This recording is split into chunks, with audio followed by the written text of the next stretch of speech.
Boa noite, eu sou Eduardo Maciel. Nós estamos juntos para a nossa aula de número 3 de Cristologia. Estamos ao vivo com a nossa turma de Nova Iguaçu, Jardim Palmares, Queimados, gente espalhada por todo o Brasil e até fora do Brasil, e muita gente que está me vendo aí depois dessa aula gravado. Todas as semanas nós temos uma aula online para as turmas do EAD e também para o pessoal do presencial, que vão voltar às aulas no próximo mês. E essa aula, como eu já disse, vai ficar gravada no nosso portal para você ver e rever quantas vezes for necessário. Hoje nós vamos estudar Cristologia na aula de número 3, mas eu gosto sempre de fazer uma recapitulação de tudo aquilo que nós falamos na primeira aula. Deixa eu só aceitar aqui a Joelma, deixa eu só aceitar aqui o pessoal que está entrando agora. Eu gosto sempre de fazer a Jane, eu gosto sempre de fazer uma recapitulação da nossa aula anterior. Na aula anterior, deixa eu aceitar aqui o Luciano, a Joelma também. Na aula anterior, nós falamos sobre o Filho do Homem e a sua humanidade. Na aula anterior, nós focamos na humanidade do Cristo. Deixa eu aceitar a Camila aqui. A Jane está dizendo boa noite. Não esqueça de deixar o seu nome lá na lista de presença. Focamos na aula passada, Luciano, o Filho do Homem e a sua humanidade. E falamos dos testemunhos que as Escrituras Sagradas elas nos dão sobre o Filho do Homem. Quem é o Filho do Homem? Jesus. Mostrando que nos seus 33 anos e meio, enquanto ele esteve aqui na Terra, ele veio como um homem igual, mas diferente, semelhante a nós. Então nós vimos várias limitações que Cristo teve. Fizemos uma análise completa da natureza de Cristo homem, com suas limitações físicas. Teve fome, teve sede, teve fadiga, suas limitações morais. Ele teve que ser um homem santo, buscar a santidade, mas se ele quisesse pecar, ele teria pecado como qualquer outro homem. Vimos as limitações intelectuais do Cristo, que nada mais são do que um desenvolvimento normal de uma criança, de um adolescente. Vimos também as limitações espirituais. Ele dependia do Espírito Santo, ele dependia, como uma pessoa de Deus, buscar a face de Deus, buscar a face do Senhor através da adoração, através do louvor. Ele ia para os montes e lá no monte os discípulos não conseguiam acompanhar Jesus. Jesus, ele orava e muitas vezes encontrava os discípulos dormindo e dizia para os discípulos: será que vocês não podem vigiar pelo menos 1 hora? Quer dizer, os discípulos, de fato, eles não conseguiam acompanhar o ritmo espiritual de Jesus, justamente por essa limitação que o Cristo tinha. E vimos também, na aula passada, sobre o homem Jesus, com as suas prerrogativas, né? As suas qualidades de perfeição, de caráter, de amor, de mansidão e também de humildade. Dentre toda essa lista aqui, o que ele vai focar de verdade é a mansidão e a humildade. Nas outras qualidades, Jesus ele não chega nem focar, mas na mansidão e no caráter, Jesus acaba demonstrando para nós que é um exemplo de mansidão, que é um exemplo de caráter. E se nós somos cristãos, nós deveríamos, né, trilhar os mesmos passos. Nós deveríamos ter um bom caráter, deveríamos ter uma vida de santidade, de consagração, uma vida de palavra, de honestidade e a mansidão que é elencado por ele, a humildade, nem se fala. É uma prerrogativa que todo cristão, teoricamente, deveria praticar. Eu digo teoricamente porque talvez não seja isso que a gente acaba vendo na prática, mas é um exemplo do Cristo para cada um de nós. Façamos o mesmo, sigamos pelos mesmos caminhos. Hoje nós vamos ver, na aula de número 3, as controvérsias cristológicas. Existiram na época de Jesus, a época apostólica, a época pós-apostólica, existiram muitas controvérsias a respeito das duas naturezas de Cristo.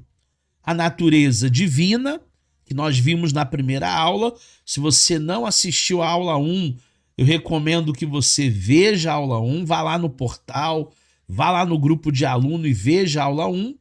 E também a natureza humana, que nós vimos a semana passada. Foi até uma aula muito extensa. A gente estudou quase 2 horas, 2h20. A aula terminou até 10 e pouca da noite aqui ao vivo. Então, pegue a aula número 2, que é uma aula mais extensa. Talvez você tenha perdido algum detalhe. Pegue a aula número 1, entenda as duas naturezas de Cristo. Hoje nós vamos falar sobre as controvérsias cristológicas, principalmente a respeito das duas naturezas, a divina e a humana. Do século II ao século V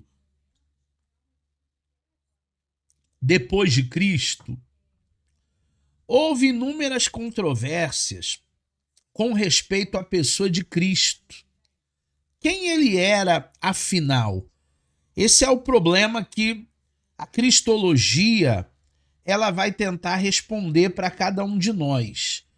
Quem Jesus é, afinal? Claro que não é uma definição teológica que vai trazer lucidez, clareza, de fato para nós quem é o Cristo. Vai além de uma definição teológica, vai de uma prática cristã, de uma vida com Deus que cada um de nós devemos ter, uma vida no altar, uma vida consagrada a Deus. Isso é de suma importância. Agora, nós estamos estudando aqui a segunda pessoa da Trindade, nós estamos estudando aqui o Cristo, o Filho do Deus vivo, e nós precisamos entender de fato quem Jesus é, sua natureza humana, sua natureza divina. Houveram controvérsias porque qualquer tema, polêmico ou não, vai haver pessoas que pensam de uma determinada maneira e vai existir pessoas que pensam de uma outra maneira. Deixa eu aceitar o Leonardo que está chegando aí, para que todo mundo assista essa aula. Temos, pois, estabelecido, por meio das Escrituras, que Jesus era verdadeiramente homem, verdadeiramente Deus. Verdadeiro Deus, verdadeiro homem. Uma questão, todavia, se levanta. Ele deixou de ser Deus para ser homem? Essa é a primeira questão. Jesus, ele deixa de ser Deus aqui na Terra? Ele era Deus e homem ao mesmo tempo? Essa é a segunda questão. Jesus, ele possuía aqui na Terra, nos seus 33 anos e meio de existência, a natureza divina e a natureza humana ao mesmo tempo, o tempo todo? Podem existir duas naturezas ao mesmo tempo? Será que é possível alguém ser Deus e homem ao mesmo tempo? Obviamente, só por causa dessas 3 sentenças, vão haver muitas polêmicas, vão haver muitas controvérsias, vão haver muitas coisas a respeito de Cristo e de suas naturezas. E é nisso que eu quero focar na aula de hoje. Essa controvérsia ocupou por muito tempo os debates teológicos dos primeiros séculos, séculos esses pós-apostólicos, e as principais foram as escolas de Alexandria e a escola de Antioquia. Então, assim como na filosofia tem a escola dos pré-socráticos, tem a escola dos socráticos, tem a escola clássica, aqui também nós temos 2 escolas. A escola de Antioquia, que vê dentro de um determinado prisma, e a escola de Alexandria. Começando pela escola de Alexandria, eles eram mais distantes geograficamente da Palestina. Eles eram mais amantes da subjetividade e mais amantes do pensamento especulativo, inimigo da matéria, porque o helenismo dizia que a matéria é má, a matéria é a prisão do corpo. Devido à influência grega, sempre teve a tendência de destacar de Cristo o seu lado espiritual, o seu lado divino. Algumas vezes chegou até mesmo a negar a existência de um corpo como do nosso Senhor Jesus, um corpo de carne e osso. Então, a escola de Alexandria é uma escola mais subjetiva, turma. É uma escola que se distancia da Palestina. Se distanciando da Palestina, essa escola não teve contato com Jesus homem, filho da Maria, filho do Zé. É uma escola que vai focar somente no lado, na natureza espiritual do Cristo. Só vai focar no divino. Eles até vão dizer que é inconcebível, que é inacreditável dizer que Jesus veio como homem aqui na Terra.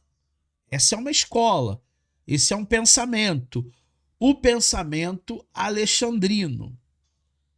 Antioquia, que é uma outra escola, uma outra visão, já é mais próxima da realidade histórica, já está mais próxima da Palestina, de Israel, dos tempos de Cristo. Mais influenciada pelos sinótipos. Quais são os evangelhos sinóticos? Mateus, Marcos, Lucas e João. E menos avessa à matéria. Porque o corpo é bom, a alma é boa e o espírito é bom. Não é como os gregos achavam que o espírito é bom e a matéria, a carne é ruim. Não. A carne também é boa. Existem N coisas aí que não são espirituais, são carnais, que não são pecados e que é muito bom. Por exemplo, comer.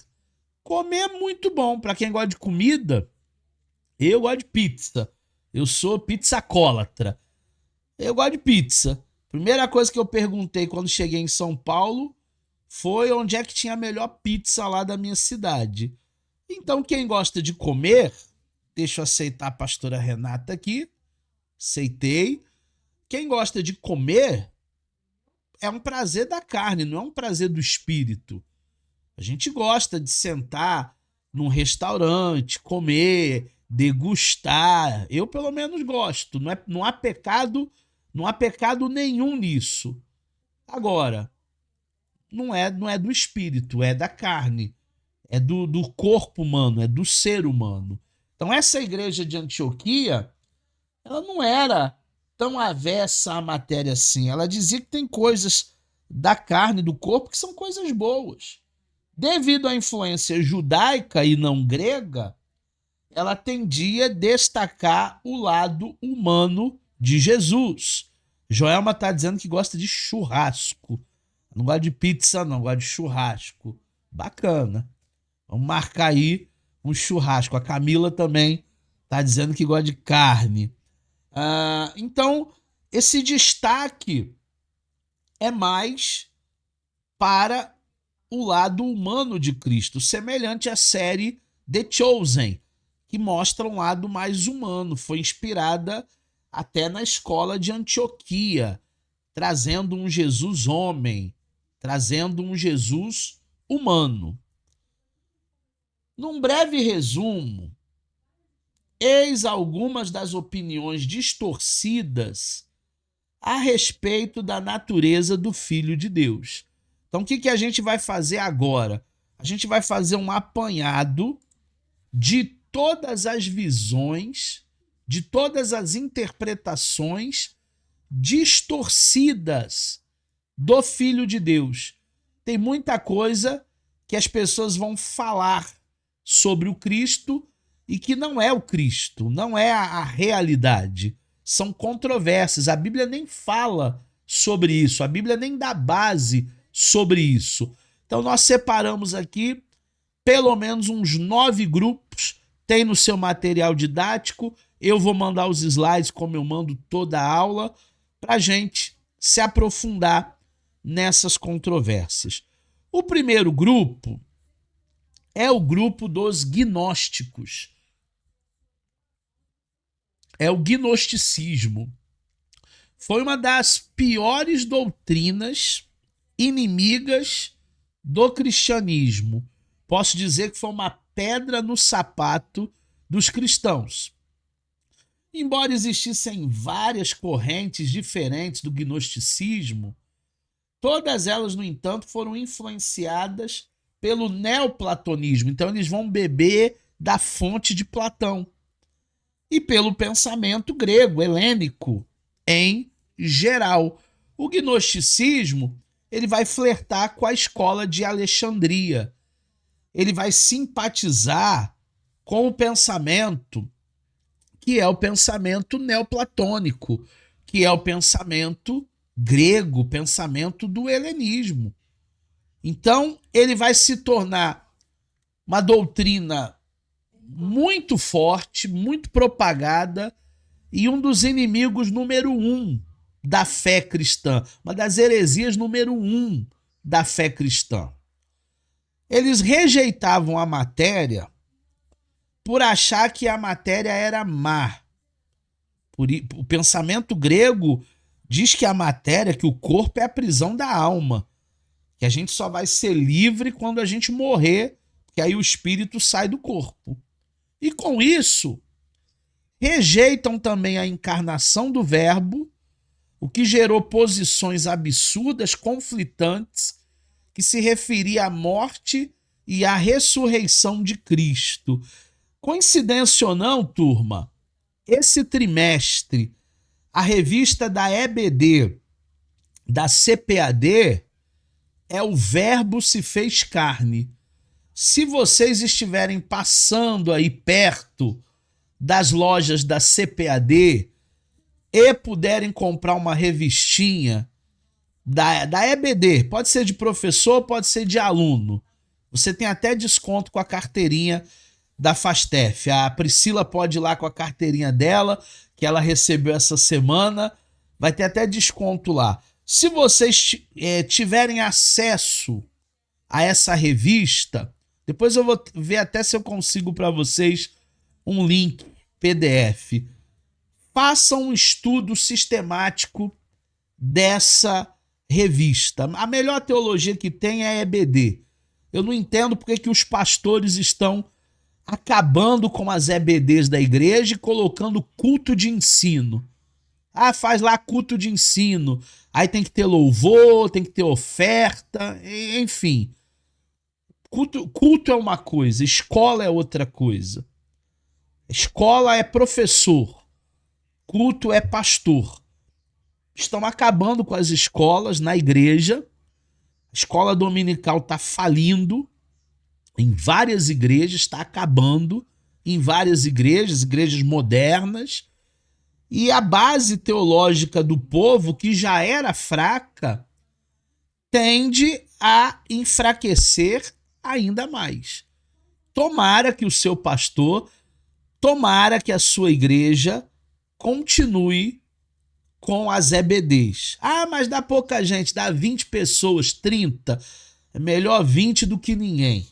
É melhor 10 do que ninguém. Vale mais uma alma salva do que o mundo inteiro perdido. É melhor 10 crentes lá do que 50 gnósticos.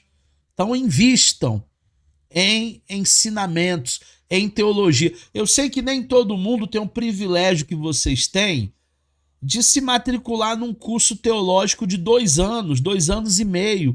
Isso é um privilégio pra gente. Tem gente que não tem condição, não tem tempo. Você tem esse privilégio, mas tem muita gente que só tinha a EBD, tinha acesso à EBD. E as EBDs, infelizmente, estão acabando. Ao que parece, foi uma das primeiras heresias cristãs, visto que, conforme a opinião de alguns dos escritores, ou melhor, de alguns, os escritos do apóstolo João foram redigidos visando combater essas ideias errôneas a respeito de Cristo. Então, se você pegar tanto o Evangelho de João como as suas epístolas, primeira, segunda, terceira, ele vai bater doído no gnosticismo, porque as ideias do gnosticismo, o pensamento gnóstico é um pensamento, sim, meio que contraditório. É um pensamento, assim, que não tem uma base bíblica porque eles não acreditam no Cristo homem. Eles só acreditam no Cristo Deus. Falando sobre esse pensamento, os gnósticos acreditavam que a matéria intrinsecamente má e que o espírito era puro, como é que Jesus, sendo Deus, poderia vir a esse mundo numa matéria má, corrupta, contaminada. Jamais. Isso é inacreditável. Isso é inadmissível. Eles defendiam uma separação radical entre o Deus Supremo, que é um Deus bom, puro, e o Deus criador do mundo material. O Deus criador do mundo material, maligno, identificado como o Deus do Antigo Testamento. Lembra lá na primeira aula que eu tentei fazer uma divisão do Deus do Antigo Testamento e do Jesus do Novo Testamento, colocando o Jesus como bonzinho e o Deus Jeová do Antigo Testamento como mau? Só que há um contraponto. O dilúvio é esse contraponto. Mas está dizendo aqui que, infelizmente, a decadência nas EBDs aí acabam tirando de nós esse conhecimento mais avançado. Então, voltando ao que eu estava falando, eles defendiam essa ideia do Deus do Antigo Testamento, o Deus criador, ser diferente do Deus bom do Novo Testamento. E aí eu falei que o Deus do Antigo Testamento, ele também tentou salvar a humanidade lá no dilúvio, com a família de Noé. Ele tentou salvar Ló, sua esposa e suas filhas, de Sodoma e Gomorra. E, ao mesmo tempo, o Jesus bonzinho do Novo Testamento teve seus momentos de fúria, de ira, e derrubou as barracas do templo, dizendo: a casa do meu pai é casa de oração. Então nós não podemos fazer essa diferenciação do Deus do Antigo para o Deus do Novo. Apesar de serem tempos diferentes, eras diferentes, nós vamos ter uma matéria aqui no avançado, turma mais antiga já teve períodos bíblicos. E a gente vai separar os 7 períodos bíblicos, inclusive o período da lei e o período da graça que nós estamos inseridos hoje. Fazendo essa divisão aí apenas em períodos, é o mesmo Deus. Mas os gnósticos não entendiam dessa maneira. Para eles, Jesus ele não poderia ter uma natureza humana real pois isso tornaria ele parte do mundo material e, portanto, Jesus se tornaria impuro. Algumas correntes gnósticas afirmam que Jesus era um ser puramente espiritual e que apenas parecia humano. Parecia. Isso é docentismo, daqui a pouco a gente vai ver. Outras diziam que o Cristo desceu sobre Jesus no batismo e o abandonou antes da crucificação. Olha que doideira, né? O Cristo é o Messias, é o lado divino, se manifesta em Jesus no batismo nas águas e abandona Jesus na crucificação. Então são pensamentos gnósticos dizendo que era impossível um Deus tomar forma de servo e se fazer carne como Jesus se fez carne e habitou entre nós.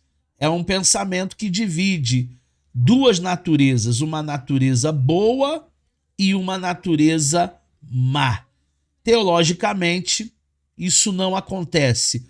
Teologicamente, nós sabemos que Cristo, enquanto esteve aqui na terra, veio como homem, sim, mas ele não deixa em nenhum momento de ser Deus.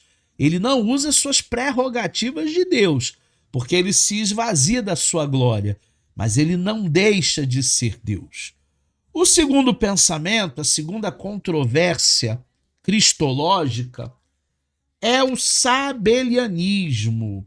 O sabelianismo começa lá com o seu criador, né, o seu teórico, que era Sabélio. Ele começa a ensinar em Roma a partir do ano 215 depois de Cristo, 2 séculos depois. E segundo o seu ensino, o ensino de Sabélio, o pai e o filho são exatamente a mesma pessoa, o mesmo Deus, com nomes e formas diferentes. Quando ele fala sobre a mesma persona, isso é um problema, porque a persona do Cristo é uma, a persona do Espírito é outra e a persona de Deus Pai é outra. São 3 em 1, mas não são apenas um, como o movimento unicista prega. Inclusive tem um grupo que eu gosto muito de ouvir os louvores deles, que é o grupo Voz da Verdade. O grupo Voz da Verdade é um grupo aí de mais de 20, 30 anos de louvor, de adoração. Eu gosto muito dos louvores do Voz da Verdade, mas eles são unicistas. Eles pregam que a pessoa do Pai e a pessoa do Filho são a mesma, semelhante ao contexto aqui do sabelianismo. Essa posição com respeito à relação entre Deus Pai e Deus Filho também ficou conhecida como monarquianismo modalista. É um outro nome para o sabelianismo, sendo condenada em 261 depois de Cristo, juntamente com outras ideias, doutrinas de Sabélio. Então essa ideia de que a pessoa de Cristo é a mesma pessoa do Deus Pai é uma ideia totalmente equivocada, porque apesar de ser um único Deus, nós somos monoteístas, nós acreditamos em um único Deus, mas também é uma trindade. É a persona do Pai, é a persona do Filho e é a persona do Espírito Santo. As ideias de Sabélio, elas desconstroem a ideia da trindade. O pensamento sabeliano afirmava que Deus era uma única pessoa e não 3, que se manifestava de 3 modos diferentes. Ou seja, a questão, deixa eu aceitar mais gente aqui, que está querendo entrar. O Deus Pai é uma modalidade, é um modo. Criação. A pessoa do Filho é outra modalidade, redenção. E o outro modo é o modo do Espírito Santo, santificação. Quando nós falamos em modos, vamos imaginar um teatro grego, por exemplo. Teatro grego tinha várias cenas que quem fazia era o mesmo ator. Ele colocava uma máscara, representava o seu papel, saía de cena, pegava outra máscara e entrava no palco novamente para representar um outro papel. Mas era a mesma pessoa, era o mesmo ator. Em modos diferentes, em papéis diferentes. Qual é o problema desse pensamento?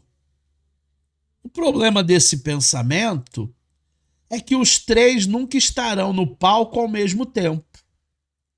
Ou seja, o modo do pai aparece numa cena, o modo do filho aparece em outra cena e o modo do espírito aparece em outra cena, já que é a mesma pessoa. Nunca os três atuando na mesma cena. Agora, não é isso que a gente vê no batismo de Jesus. No batismo de Jesus, a gente vê Jesus sendo batizado por João Batista, a gente vê o Espírito Santo em forma de pomba, então já é outra pessoa, não são modos, são pessoas, e a gente ouve a voz do Pai dizendo: esse é o meu filho amado, a quem eu me comprazo. Quando a gente pensa num modalismo, num sabelianismo, os três nunca vão atuar ao mesmo tempo. Mas quando a gente pensa justamente na Trindade, esses três vão atuar. Jesus era Deus manifestado na carne e não uma pessoa distinta dentro da Trindade. Olha a ideia do sabelianismo. Ele era a mesma pessoa, mas não distinto da Trindade. Isso implicava que Deus Pai teria sofrido na cruz, que é uma ideia que nós temos um conceito aí dentro da teologia chamado patripassianismo. Na realidade, para o sabelianismo, quem sofre na cruz não é o Filho, não é Jesus, é Deus Pai.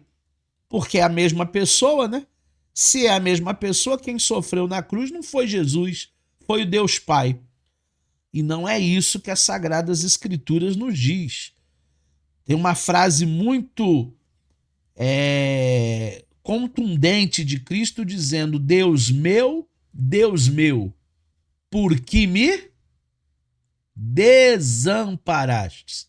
Se são as mesmas pessoas, apenas em modos diferentes, ele não teria essa sensação de que foi desamparado por Deus.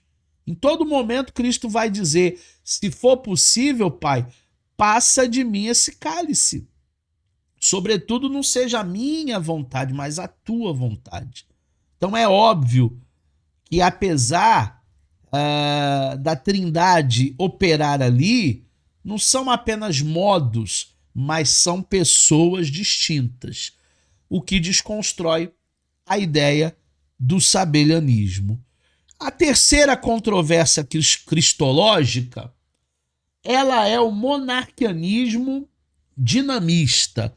Não se preocupe com esses nomes, não, porque na prova, a gente vai fazer uma prova no final dessa matéria de cristologia.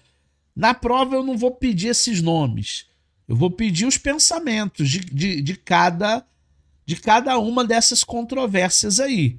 Agora não se assustem com esses nomes, são até nomes compridos, né? Monarquianismo dinamista. Esse ensino dizia que Jesus era um homem comum, que por ocasião do seu batismo ele foi unido a Cristo e que veio sobre Jesus um poder Jesus era assim então um profeta e não o Verbo divino encarnado. Olha outro pensamento aí que é bem confuso para nós que somos conhecedores das Escrituras. Jesus é um homem comum, Jesus é um mero profeta. Na ocasião do batismo, vem sobre ele um poder do Cristo, mas mesmo o poder do Cristo vindo sobre ele, ele não é o Verbo divino, ele não é o Verbo encarnado. Ele não é aquele que veio como Deus, se esvaziou da sua glória, das suas prerrogativas e morreu por nós na cruz como Deus. Não. Para o monarquianismo dinamista, ele é um mero profeta. Ele é alguém que cumpriu uma missão, como Dalai Lama, como Chico Xavier, como Allan Kardec, como Buda. Alguém que cumpriu uma missão. Quem primeiro apresentou essa posição foi Teodoro, lá em 190 depois de Cristo. Ao chegar em Roma, na ocasião, ele foi excomungado pela Igreja Católica, pelo bispo de Roma. Mas adiante da história da igreja, a gente vai ver um outro personagem chamado Paulo de Samósata, que ele vai adotar essa mesma ideia do Teodoro, e aí sim ele é declarado também herético pelo Sínodo de Antioquia, que aconteceu em 268 depois de Cristo. Então essas controvérsias cristológicas, elas trazem para nós uma ideia de heresia. Vocês já aprenderam em heresiologia, os mais novos ainda terão esse módulo. Dentro da heresiologia, são doutrinas ou ensinamentos antibíblicos. Tudo aquilo que não é bíblico é uma heresia. Então, isso que o Teodoro faz, isso que o Paulo de Samosata faz, são heresias, dizendo que Cristo era um homem comum, que veio um poder sobre ele no batismo e que depois ele cumpre a sua missão apenas focando no seu lado humano, descartando assim o seu lado divino. Vamos ver o pensamento do monarquianismo dinamista. Eles sustentavam que Jesus ele não era divino por natureza, então eles acreditavam que Jesus não tinha natureza divina, mas era um homem comum, que recebeu uma força divina, especial lá no batismo.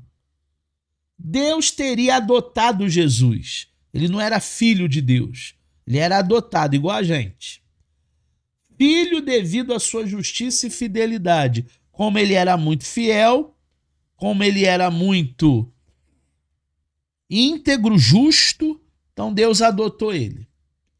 Jesus se tornou filho de Deus no batismo, quando o Espírito Santo desceu sobre ele. Só no batismo que ele se torna filho de Deus. Ele não é Deus. E eles negavam a pré-existência de Cristo em sua consubstancialidade com o Pai. Eles negavam que Jesus tinha a mesma natureza de Cristo, o que é um erro. O que também é um erro, falando de consubstanciação aqui, na Igreja Católica, naquela cerimônia semelhante à ceia do Senhor, que eles fazem com o vinho e com a hóstia, que eles dizem que não pode mastigar a hóstia, porque a hóstia é o próprio corpo de Cristo. Gente, a hóstia nunca foi e nunca será. Assim como o pão que a gente come na ceia, nunca foi e também nunca será. É um símbolo, é um memorial. Nós não acreditamos em consubstanciação. Por isso que a Igreja Católica não acredita que pode morder a hóstia, tem que deixar derreter na boca. Porque se você estiver mastigando a hóstia ou mastigando o pão na Santa Ceia, você está comendo do próprio corpo de Cristo.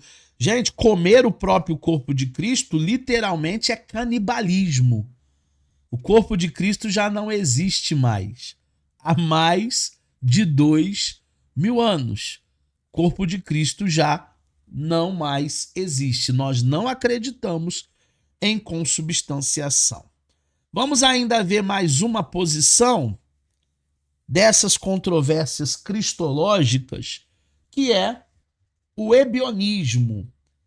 O ebionismo é um movimento judaico-cristão, ele tem uma pegada aí judaica cristã, lá do século I, lá do século II.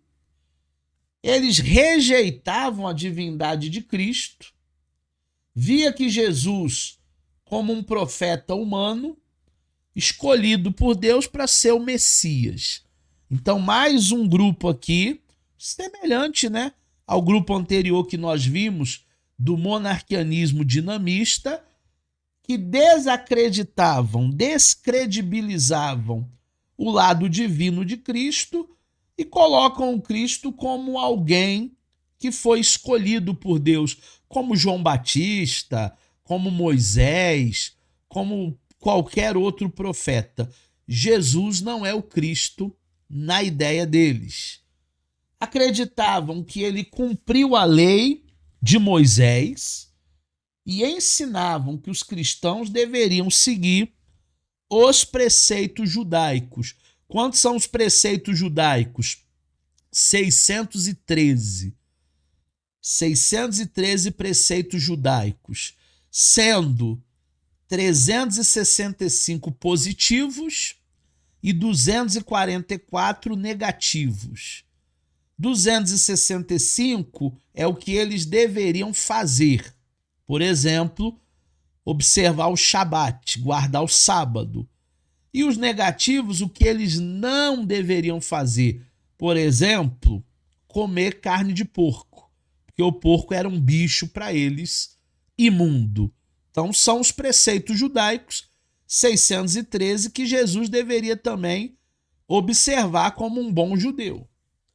Rejeitavam os escritos paulinos, as cartas de Paulo, e tinham uma afinidade com o monarquianismo dinâmico. Por isso que eu disse que o ebionista ele é bem simpatizante ao monarquianismo dinâmico.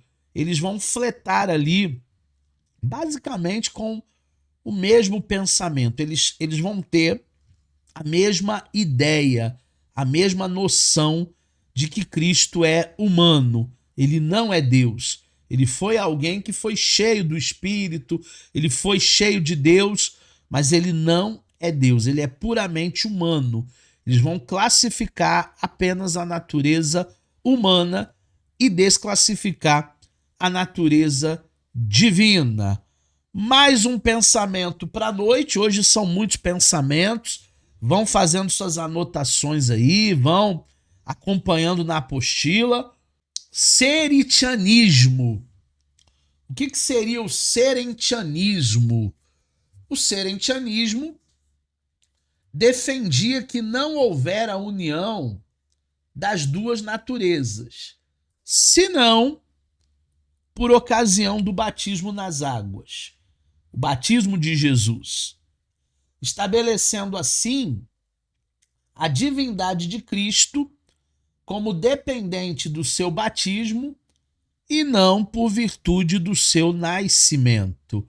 Então eles vão dizer que Jesus é um ser divino porque ele recebe o Espírito lá no seu batismo, a presença lá no seu batismo, ele recebe algo especial de Deus no seu batismo e não porque ele é o Filho de Deus, nascido de uma virgem, como nós falamos na aula passada.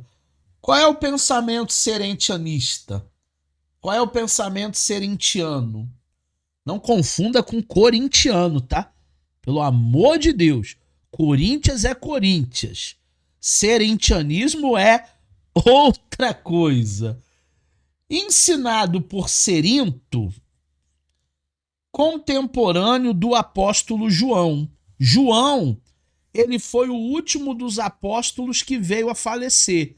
Ele vem falecer mais ou menos no ano 100, próximo ali à revelação do Apocalipse. Então, ele é um contemporâneo do apóstolo João. Distinguia-se entre o Jesus humano e o Jesus divino. Ele fazia essa distinção do Jesus humano e do Jesus divino. O Cristo seria um ser celestial que desceu sobre Jesus no batismo e aí guiou o seu ministério, mas vai abandonar Jesus na crucificação. Então Jesus ele passa a ter algo divino no seu batismo. O batismo de Jesus é mais ou menos com 30 anos. E ele é acompanhado pelo Cristo, né, até a sua crucificação.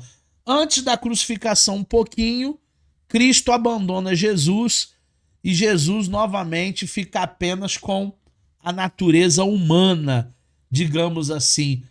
Que pensamento equivocado, né? Que pensamento contraditório. Jesus ele não deixa de ser Deus em nenhum momento, nem no momento da crucificação. Ah, mas por que ele estava se sentindo abandonado pelo Pai? Porque ele estava carregando o pecado de toda a humanidade. E Deus não habita onde há pecado. Naquele momento, Deus virou o rosto para Jesus. Por isso que ele se sentiu desamparado. Tem ainda esse pensamento implicava que apenas o Jesus humano sofreu na cruz, não o Cristo, não o ser celestial, não o ser divino, apenas o Jesus humano. Enquanto Cristo permaneceu intocado. O Cristo, essa hora, já devia ter ido para o céu novamente, dentro do pensamento louco deles. Foi combatido pelos cristãos ortodoxos, especialmente pelo apóstolo João, pelo evangelista João. João ele vai desconstruir no seu evangelho essa ideia do serentianismo, essa ideia de que Jesus ele foi divino apenas do batismo até antes da crucificação. Não. Ele teve a natureza humana, sim, a partir do momento que nasce de Maria, mas ele continua tendo a natureza divina em todo o tempo. Inclusive agora que ele não está fisicamente aqui na Terra, Jesus ele continua sendo Deus. Docentismo é uma outra controvérsia cristológica. Essa aula é bom depois você ver no YouTube, você rever, porque são detalhezinhos, tem muita semelhança, tem muita discordância, mas todas elas são heréticas, todas elas são conteúdos assim que a Bíblia não diz. Esse nome docentismo, ele vem do grego, dorkai, que significa parecer, significa aparentar. Tipo quando essas pessoas fazem uma foto pro Instagram e elas colocam um montão de filtro na foto e quando você vê a pessoa na vida real não tem nada a ver com o Instagram. Já viram isso? Sim ou não? Tem gente que você olha no WhatsApp, na foto de perfil dele, dela, é uma pessoa.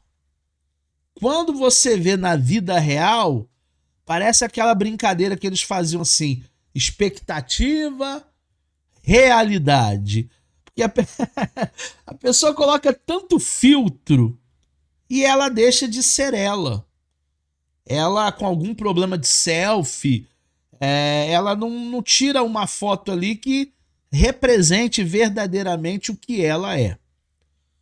Defendia que Jesus era apenas parecido com uma pessoa humana. mas na realidade ele era um ser puramente espiritual.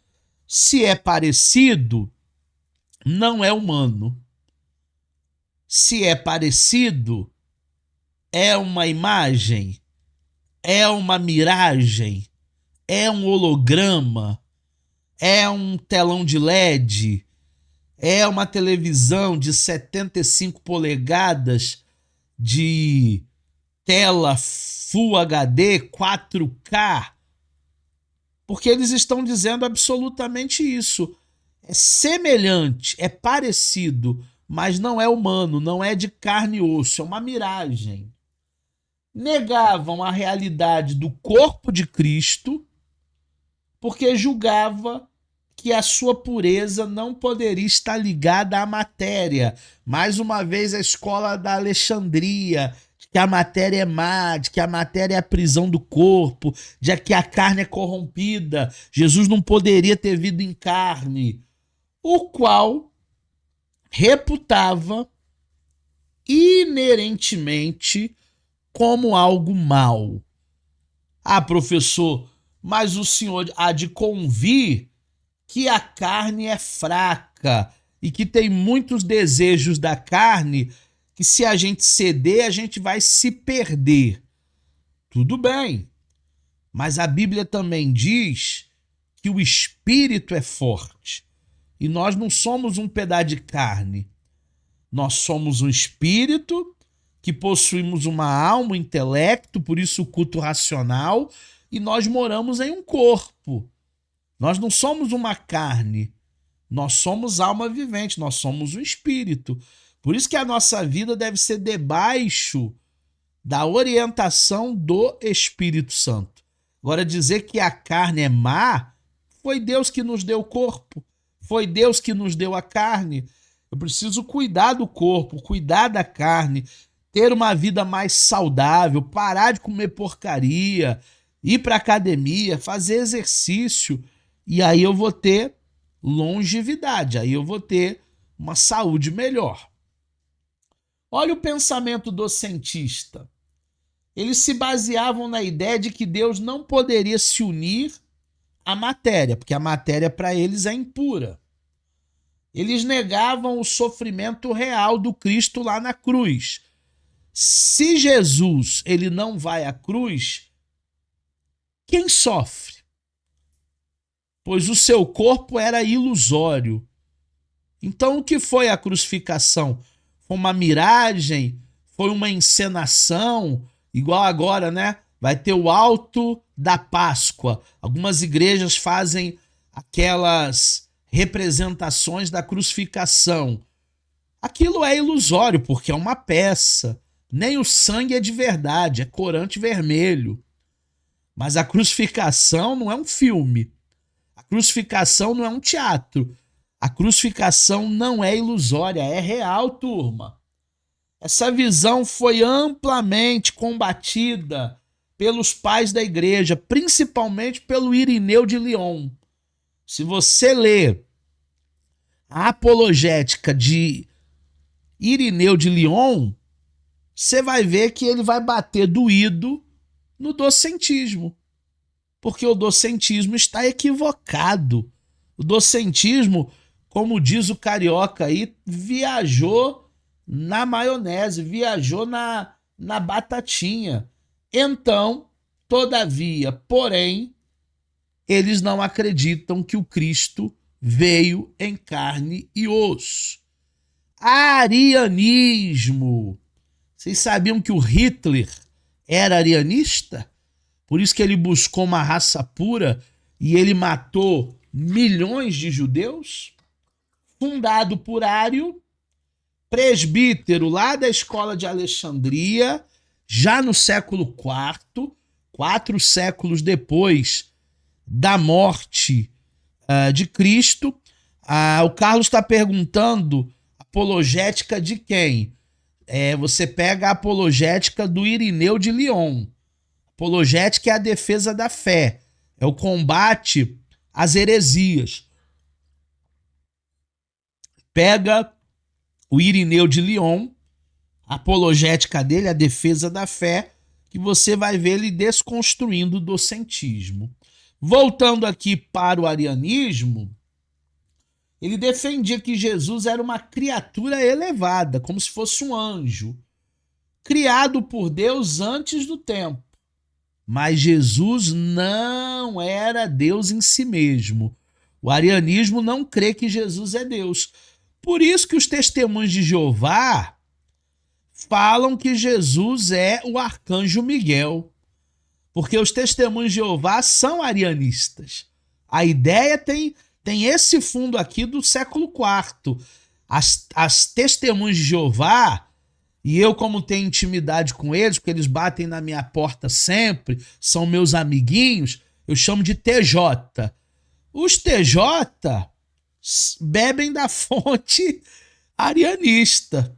O Luciano tá rindo, o Rodrigo tá rindo, a Priscila tá rindo.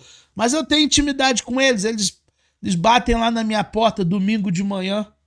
Todo domingo de manhã eles batem lá. Ah, Jeová isso, Jeová aquilo, enfim. Bebem da fonte de Ário. Essa controvérsia foi uma das maiores controvérsias da história da igreja e por isso teve o concílio de Nicéia. As testemunhas de Jeová defendem posições semelhantes ao arianismo.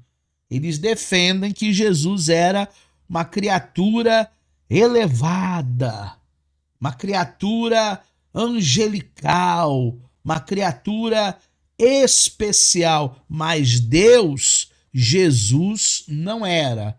Essa é a opinião dos TJ que batem lá na sua porta sempre. Olha o pensamento arianista. Cristo era subordinado ao Pai e não compartilhava das mesmas substâncias divinas. Nós temos um termo na teologia que é homousios. Homousios é justamente a mesma essência, é justamente a mesma hipotástese, é justamente a mesma fórmula, igual água, né? Qual é a fórmula da água? Fórmula da água é H2O. Pode estar no estado sólido, pode estar no estado líquido, pode estar no estado gasoso, mas a essência, a fórmula é a mesma, H2O. Não precisa nem fazer aula de química, das quais eu fugi para saber. 1 de hidrogênio, 2 de oxigênio. Não precisa. Jesus e Deus têm a mesma essência. Houve um tempo em que o Filho não existia ao pensamento deles. Teve um tempo atrás aí que Jesus não existia. Era um dos seus lemas. Foi condenado lá no Concílio de Nicéia, em 325, que afirmou que o Filho era consubstancial ao Pai. Mesma essência, mesma virtude, mesmo poder, mesmos atributos, mesma substância. A essência de Deus é a essência do Pai. Não há diferença neste quesito. Vamos para outra controvérsia. Ainda tem mais, não acabou a aula não. Apolinarismo. O apolinarismo afirmava que Jesus ele não tinha um espírito humano. Sua posição inicial era contra o arianismo, contrapondo-se a Ário. Ele advogava a autêntica divindade de Cristo, tentando proteger a impecabilidade, substituindo o pneuma, que é o espírito, o ruach, humano, pelo logos, que é a palavra, pois julgava que aquele cede ao pecado. Consequentemente, Apolinário negava a própria e autêntica humanidade de Jesus. Então aqui já é um contraponto do arianismo. Se o arianismo desclassifica a natureza divina, dizendo que Cristo é um ser angelical, elevado, mas não Deus, aqui no apolinarismo é o inverso. Eles vão desclassificar a natureza humana e vão dizer inicialmente que Jesus não tem um espírito humano, que Jesus, acima de tudo, ele é Deus. É impossível para os apolinaristas acreditarem na natureza humana. Pensamento. Essa doutrina ela vem de Apolinário, de Laodiceia, é um estudioso do século IV. Ele tentava fazer o contraponto combatendo o arianismo, mas ele acabou caindo em outro erro. Qual foi o outro erro? Ele defendia que Cristo tinha um corpo humano e uma alma sensitiva, humana, mas a sua mente, que é nous, era divina. Ou seja, o corpo de Cristo era um corpo igual ao meu e o seu. Mas a cabeça de Cristo, a mente de Cristo, não era igual à nossa mente. Era uma mente, era uma psique divina. O corpo humano, mas a cabeça divina. Parece até mitologia, né? Isso é meio monstruoso para mim, né? Falando de mito, falando de mitologia, corpo de homem, cabeça de Deus, para mim é meio monstruoso, meio místico. Eles negavam a plena humanidade de Cristo, tornando um ser híbrido. Como assim híbrido? Igual carro, tem carro que é gasolina e álcool. É híbrido, é flex. Tem agora o elétrico e o combustão. Carro híbrido pode usar tanto na gasolina, no álcool, como também elétrico. Ele acreditava que o corpo de Cristo era híbrido. Foi condenado, Apolinário, hein? Lá no Concílio de Constantinopla, em 381 depois de Cristo. Portanto, século III, finalzinho do século III já indo para o século de número 4, Apolinário, ele será condenado. Temos ainda uma outra controvérsia cristológica. Eu falei que eram 9, né, pessoal? Então tem que ter paciência na aula de hoje. São pensamentos, são controvérsias que a gente tem que trabalhar uma a uma, sem pressa. Se tiver pressa, a gente se atropela. Nestorianismo é um outro pensamento aí. Eles vão negar a união da natureza humana mais a natureza divina, fazendo de Cristo duas pessoas, um Jesus humano e um Jesus divino. Nestório cometeu esse erro ao tentar abolir o título Mãe de Deus atribuído a Maria. A gente sabe que a Igreja Católica Apostólica Romana dá esse título a Maria porque ela gerou o Filho de Deus, obra e graça do Espírito Santo. Ela não teve relacionamento sexual com José, só depois que Jesus nasceu. Então esse título foi dado até para facilitar de maneira didática o nascimento virginal. Obviamente ela não é a quarta pessoa da Trindade, ela não deve receber nossa adoração, ela é nossa irmã em Cristo, ela fez o seu papel, sua missão. Agora, algo além do que isso, a gente querer canonizar Maria, nós não podemos. Ela não é uma deusa, ela não é uma santa. Ela é uma irmã nossa, uma irmã que foi fiel naquilo que fez. Se Cristo tinha duas naturezas, para o nestorianismo, separado, tá? Não é junto, não, é separado. Isso poderia implicar que eram duas pessoas distintas, coexistindo. Um homem, igual eu e você, e um verbo de Deus. Só que isso ameaçava a ideia da unidade da pessoa de Cristo e também comprometeria a doutrina da salvação, porque a salvação ela só coexiste, ela só acontece por causa de um sacrifício sem pecado. Um Cordeiro de Deus que tira o pecado do mundo. A salvação acontece porque Jesus tinha as duas naturezas, operando ao mesmo tempo, não de maneira separada.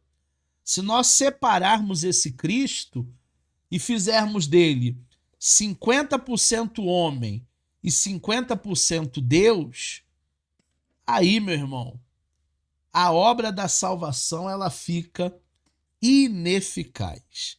Temos ainda o eltiquianismo. O que seria o eltiquianismo? O éltico afirmava que as duas naturezas de Cristo se uniam em uma só. Aí já é o contraponto aí do nestorianismo, né? O nestorianismo separava 50 humana, 50 divina. O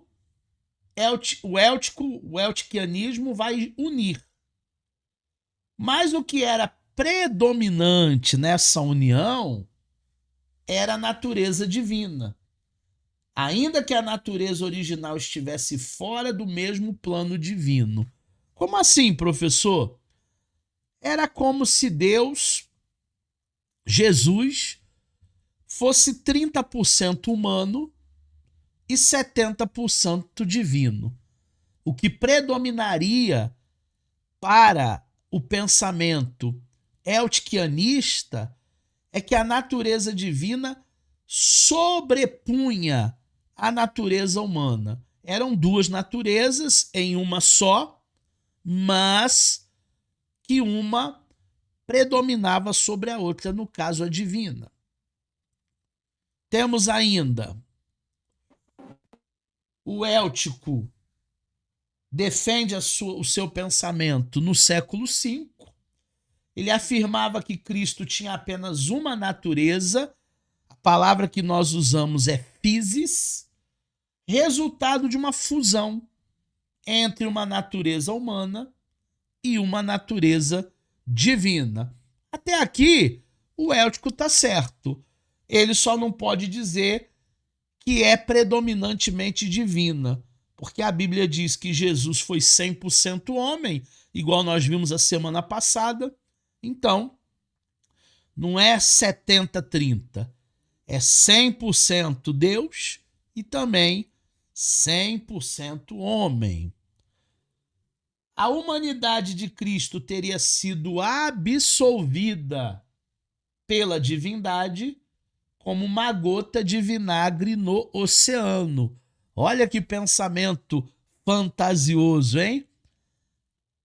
A humanidade do Cristo vai ser uma gota de vinagre no oceano. O que é uma gota de vinagre no oceano? Nada. Absolutamente nada. Por causa da absorção.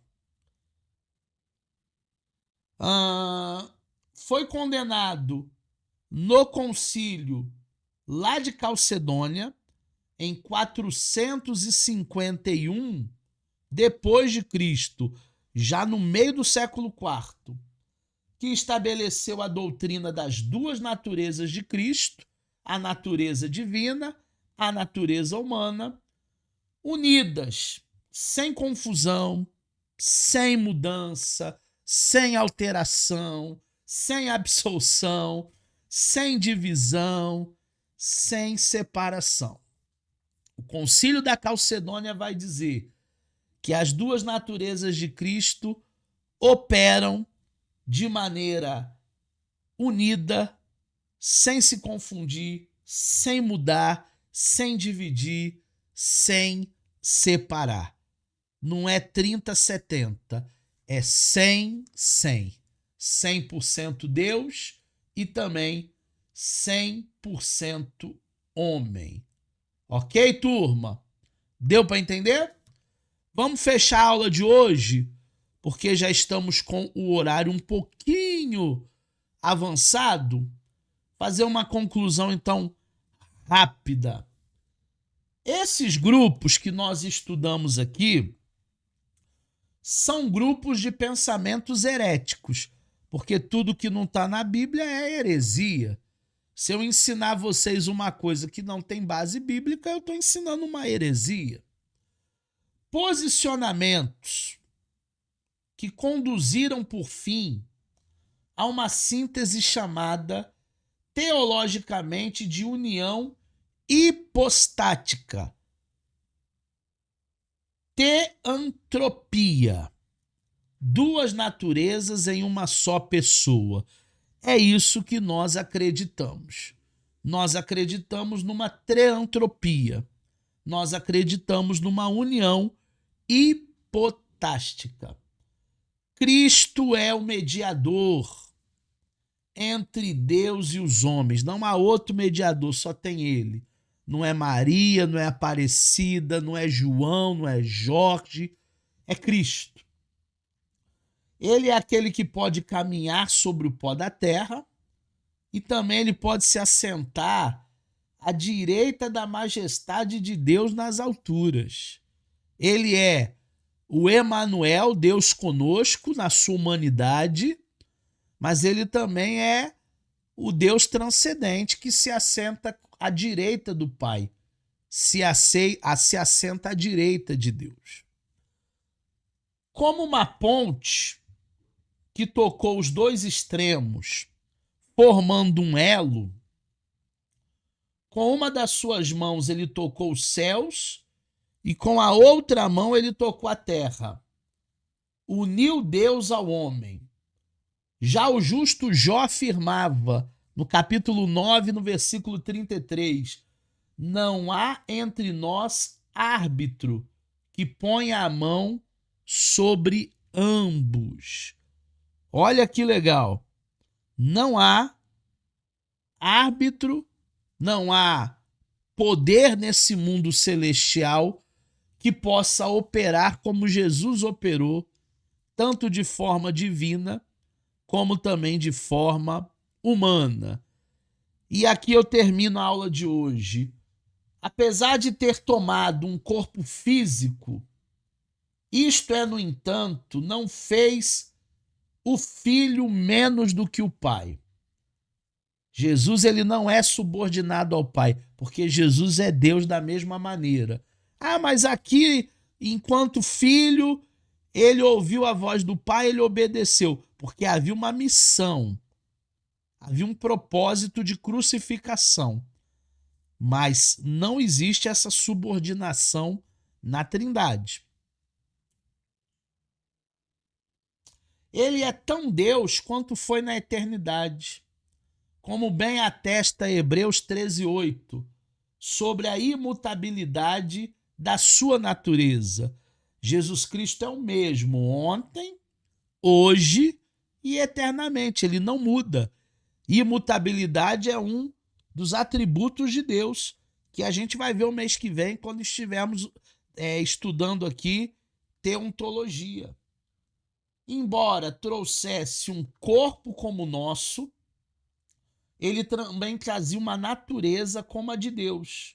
Nesse corpo, Colossenses 2:9 vai dizer, porque nele habita corporalmente toda a plenitude da divindade. Não é 30% da divindade, 50% da divindade, 70% da divindade, porque 30% da humanidade foi absolvida. Não, é 100% de toda a divindade, como diz Colossenses, capítulo 2, versículo 9. Deu para entender? A aula de hoje, turma boa?